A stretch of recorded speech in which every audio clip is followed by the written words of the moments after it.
we are vibrating to particular frequencies, particular frequency band. And that frequency band is going out. It's represented in our auric field. And so we're drawing in people, places, ways of life and experiences which relate to the frequencies we're putting out. So if you bring this to the big picture, we are living within an energetic sea. This is Luke Radowski of WeAreChange.org here with the one and only David Icke. Last year we had a very interesting conversation. It kind of went viral on the internet where we talked about ayahuasca and DMT and the secrets of the universe. So I think it's only fair to kind of continue that conversation. And I was wondering, David... by the way, the last conversation was on a dirty wooden bench in this horrible little area, wasn't it? In Watford. This scenery here. This is a slight improvement, right? A great improvement that David has taken us out here to the Isle of Wight, and it's been amazing and beautiful. The weather's also great, which is very rare here for London. But spiritually speaking, we all go on different paths. Since we last spoke, how is your path? What path are you on now? Well, I'm doing, Luke, what I've always done, which is follow my intuition and just keep putting one foot in front of the other, and where it goes, it goes. All you can do is have the intent to do what you want to do, the greatest good you think you can do, and trust that intent will bring towards you what you need to do to make it happen. And there are a lot of myths about spirituality that, when you become spiritual, suddenly your life changes and you're walking down country lanes with, butterflies flutting around your head and beautiful colors, and, life's wonderful now because I'm spiritual.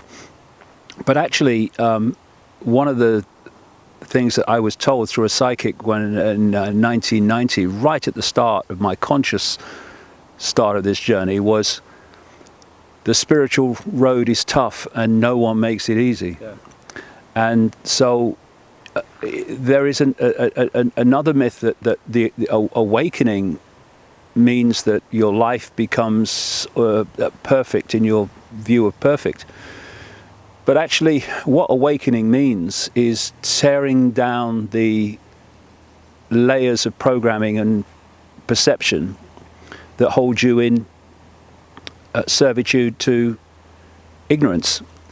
And so there are many times in my life, and they continue, and I'm sure you've absolutely been through the same, where you have challenges and you think, well, what the hell is this all about? But if you look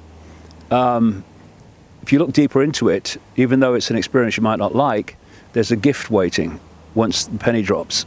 Because I saw a quote today, funnily enough, about your greatest teacher is your last mistake. And so what we call mistakes are just experiences that give us insight, which without experiencing it, we wouldn't get the insight. So, you become a bit blasé about it in the end, because you've been on the journey for so long, and it's like, you're going, well, then there's a problem, you've learned from the problem, you go higher. And that's what I've always done, and that's what I'm doing now. And where it goes is where it will go. Just like Bill Hicks said, life is just a ride. It's an up and down kind of interesting roller coaster. But personally, one thing I learned from last year is gratitude. And being grateful for what you have every day now. Before I go to sleep, I write down 5 things I'm grateful for, and really putting out the intention of just being happy with what you already have. And if you think about that, it kind of brings in more of that into your life as well. It's a very interesting kind of understanding, interesting kind of paradox. But I know intentions and putting your thoughts to something is extremely, extremely important. We know that it could be used for dark and light. But what is your understanding of the power of intention? Well, first of all, there's another quote. If you're not happy with what you've got, you won't be happy with what you want. Or if you're not content with what you have, you won't be content with what you want, because it is a state of being. You get these people who get up with the sun every morning to earn more and more money, and by the end of the day they earn more and more money, but they're no happier and no more content. I mean, so, it's very true. Intent, I think, is an extraordinarily powerful energy, and actually it comes back to what I was just saying earlier. If you put out an intent, I want to do this, well, what will happen is, because that intent is a frequency, everything is a frequency, that intent has its own frequency, whatever intent it is. And so other frequencies that sync with it will start attaching to it. And we call these frequencies, these energy fields, people, places, ways of life, experiences, etc. And so when you put out an intent and say, this is what I want to do, this is what I want to achieve, well, what will come back is what you need to achieve it. And we're going back here to there'll be fluttering butterflies as I walk down country lanes of beautiful colours, because what comes back when you say that is what you need to achieve the intent. And almost every time, what is needed to achieve any intent of greater awareness is deprogramming programmed awareness. And so what comes towards you is often your worst nightmare sometimes. Anyway, and people who are pains in the backside, people that disrupt your life, bring about upheavals and stuff like that. And if you see it in that one-dimensional sense of the experience, you start feeling sorry for yourself. Look, I just want to be spiritual, and I want to do some good, and my life's falling apart. What's going on? Well, what's going on is what you need to get the insight you want. You are having the onion skins removed that are keeping you from that understanding, because it's not a case of seeking enlightenment. We are enlightened. That's what we are. We are all that is, has been, and ever can be. But what the awakening path is removing all those layers of programming and perception control that are keeping us from that level of ourselves, which is enlightened. Mm-hmm. And what experience does, I mean, wise people take experience and learn from it.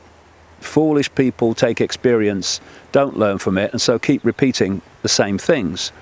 What's that line? If you always do what you've always done, you'll always get what you've always got. And so I think people kind of need to cut the crap about spirituality as if suddenly... I see this lot, Luke, in the New Age. And the New Age, some very nice people in the New Age, but it is a massive form of escapism. I meet so many people in the New Age, or have over the years, not so much now, that are using it as a form of escape. So they live this life in which outwardly they are portraying themselves as enlightened and happy and joyous and oh, everything's wonderful because I'm spiritual now. But inside, they're full of crap. Yep. And it comes to the surface eventually. And until that crap, and it's not kind of condemning everybody, everyone's full of crap because we're in a madhouse.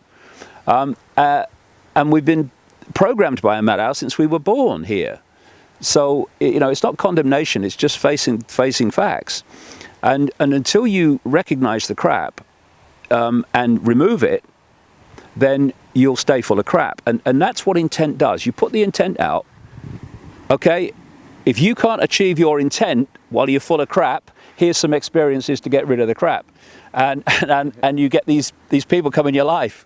You're horrible. Why are you doing that to me? And at the end of it, are you more enlightened? Well, yeah, I am. Yeah, I've learned a lot from that. Well, that was the idea. That's how it works. But we judge every experience in and of itself. When, I look, and I'm sure you'll do the same. And I'm sure everyone listening to this will do the same.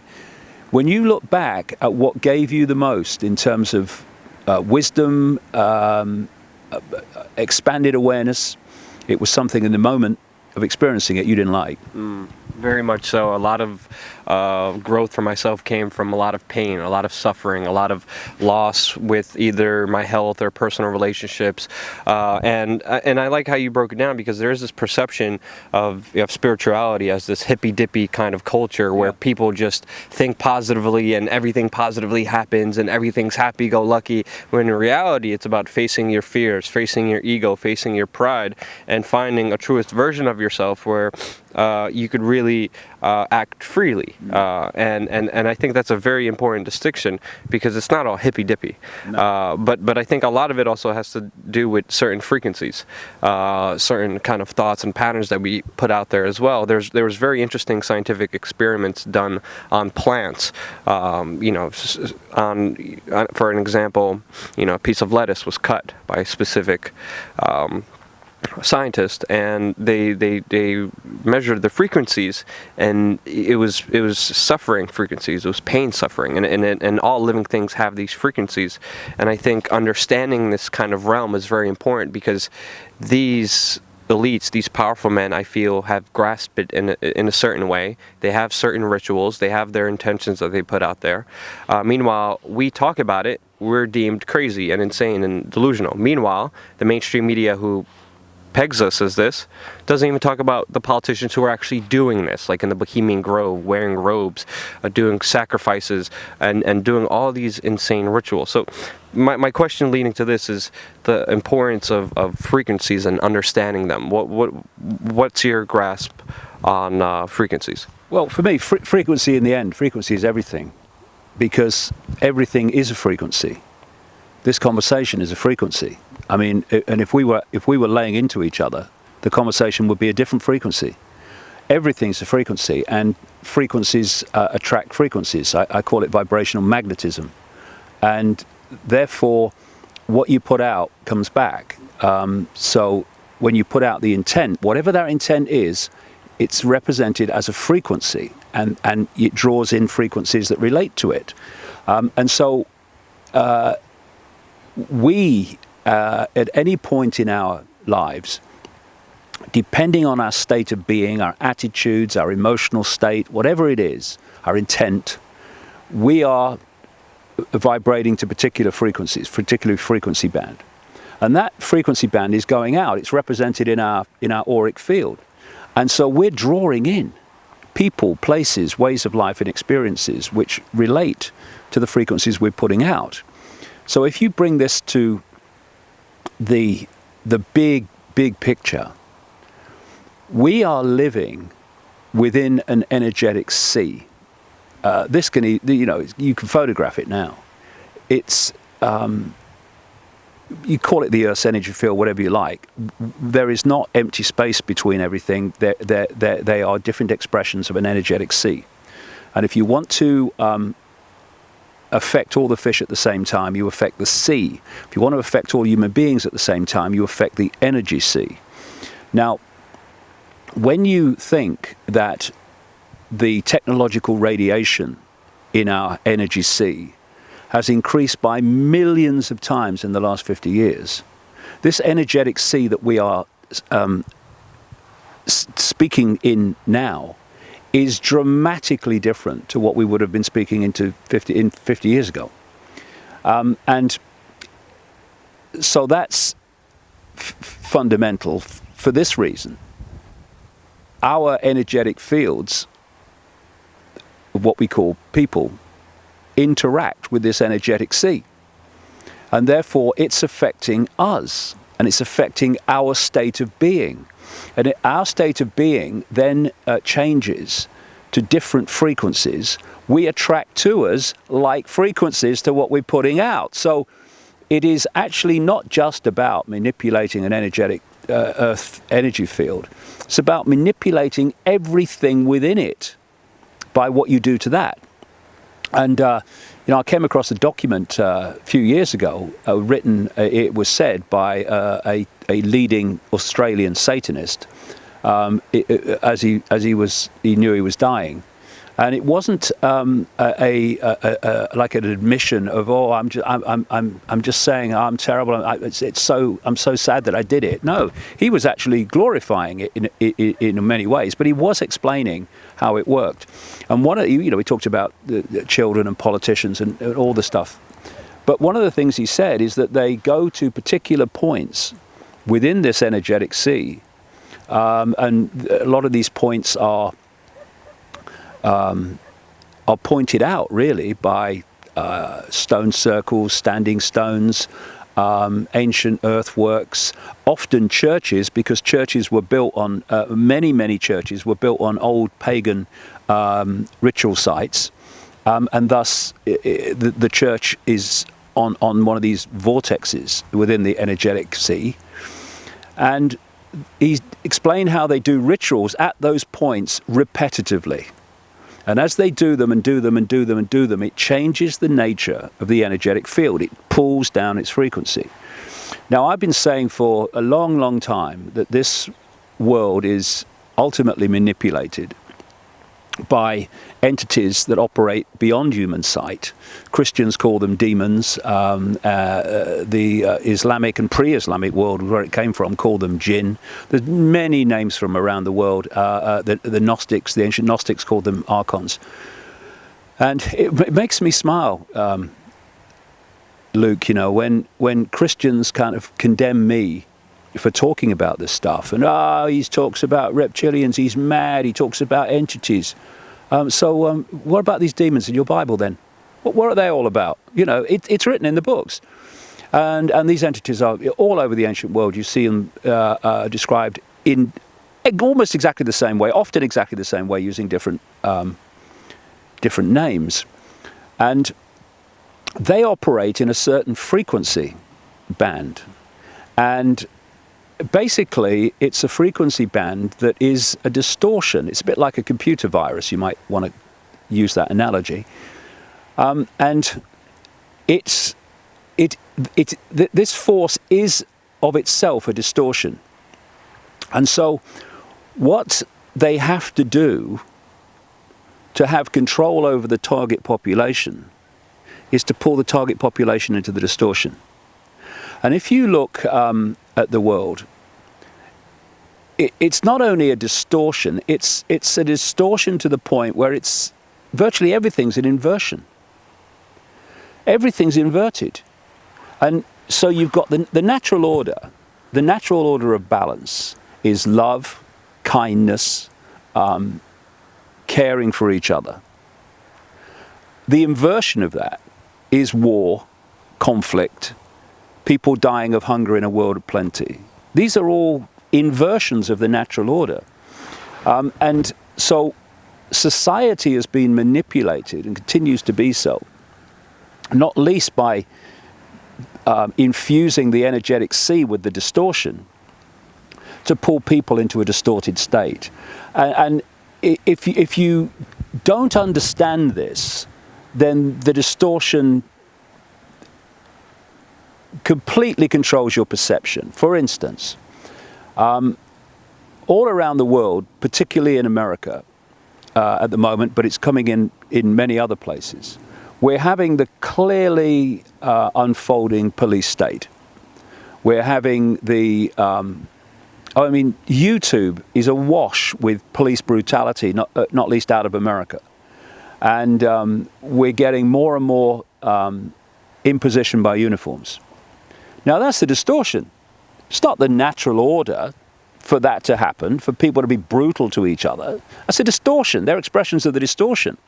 But if you then think, well, the only way that we can react against that is by stockpiling weapons and using them if necessary, then you're just another expression of the distortion, because that's not part of the natural order either. Killing is not part of the natural order. Making people suffer, maiming people, it's not part of the natural order. It's a distortion of the natural order. And whether you're fighting for peace or fighting for fascism, it's still part of the distortion. I have this phrase I've used for years: what you fight, you become. And what do you become when you fight? You become an expression of the distortion. And because people who think they're awake are so programmed by the perception of the world that they can see, which is just a tiny band of frequency, the enormity of forever exists beyond that tiny frequency band, and yet from that little sliver of frequency, people think that they can know it all. And if you only see the physical, then the only thing you can think of in terms of meeting what you perceive as a physical situation is with another physical situation. So if we're going to get out of this, we need to understand that it's about frequency, and it's about manipulating human perception, thus human states of frequency, so that we sync with the distortion, and then the distortion's calling the shots. It's like tuning a computer into the internet. It's now feeding you information from which you get your perceptions, your reflex action responses about everything. And when you are working to get closer to the natural order of balance, of love, of caring, of seeking what's best for the greater good and not just for the perceived success or benefit of you, then you start to move out of the distortion because you're no longer syncing with it in terms of frequency. And at that point, the distortion stops influencing your perceptions. And as it stops influencing your perceptions of everything, it allows space for other perceptions to come in, for other insight to come in, because you're now connecting with something that's beyond the distortion. And that's the point where you get insight. It's when you get revelation of how things are. And of course, at that point, everyone attached to the distortion says you're mad and crazy and insane, because insanity has become, because of the distortion, insanity has become the norm. Insanity is perceived as normal. And therefore, if the world doesn't see you as strange, crazy and insane, then you need to ask why. Because it should. I'm delighted when I'm called mad. I think, thank you very much for confirming my sanity.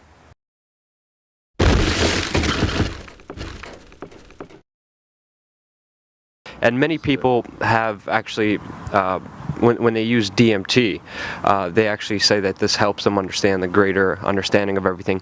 We were talking about DMT last night, and we talked how we had very similar experiences. You stay motivated in the fight. I've been consciously losing the battle as of late. I feel that my efforts have been futile, that I can't retain my quality and quantity of content, that anything I report on is pointless.